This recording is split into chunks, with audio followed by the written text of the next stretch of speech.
আজ এই বাংলাদেশে আপনি মেলান অধিকাংশ মানুষের ডায়াবেটিক্স, বারবার স্ট্রোক করছে, হাই প্রেশার, এই সেই বিভিন্ন রোগে যুবক মানুষ বুড়ো হয়ে বিছানায় কাতরাচ্ছে।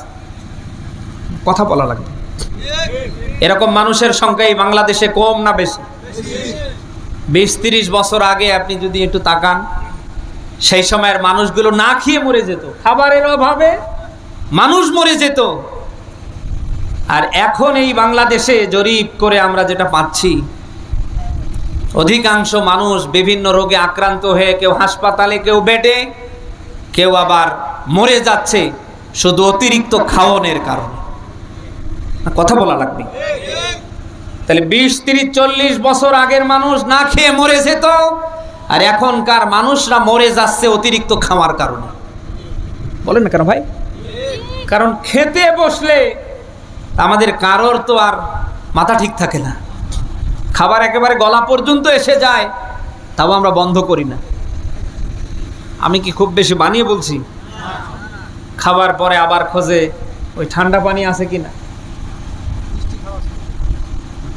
মানে উনি সুন্নাত আদায় করতে গিয়ে একেবারে মানে গলার কাছে নিয়ে এসে ফেলে। কিছুদিন যাবার পরে ওর আর পেট নেই, পেট যেন হয়ে গেছে এক একটা গর্ভবতী মায়ের পেট। কথা বলা লাগবে ভাই। পৃথিবীতে যত নবী, যত রসুল এসেছিলেন, কোন নবী কোন রসুলের পেট কি বুকের উপরে ছিল?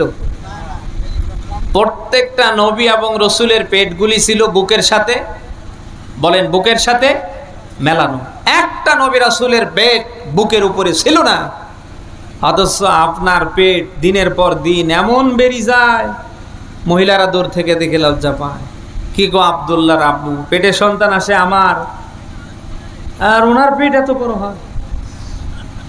এরকম পেট বড় মানুষ এ দেশে কম না বেশি? বিশেষ করে আমরা হুজুররা বেশি। এরকম পেট বড়ওয়ালা হুজুর নেই এই দেশে? কি বিশ্বনবী সাল্লাল্লাহু আলাইহি সাল্লাম যখন এই খানা খেতেন, তিনি এই পেটটাকে 3টা ভাগ করতেন। আমি কি বলবো? 1 নম্বরে পেটটা খালি রাখতেন, এরপরে কিছু খানা খেতেন, এরপরে পানি পান করতেন। সুবহানাল্লাহ বলতেন না? তাহলে পেটটাকে কয় ভাগ করতেন? 3 ভাগে। 1 ভাগ রাখতেন খালি, আর 1 ভাগ খানা, আর 1 ভাগ। আমরা কি এই আমলটা করতে পারি ভাই? কি পারি?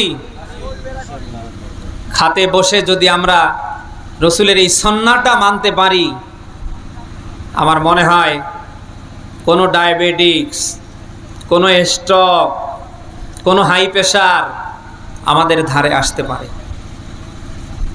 আমরা পারি তো ইনশাআল্লাহ। আল্লাহ যেন তৌফিক দান করে, বলেন আমিন।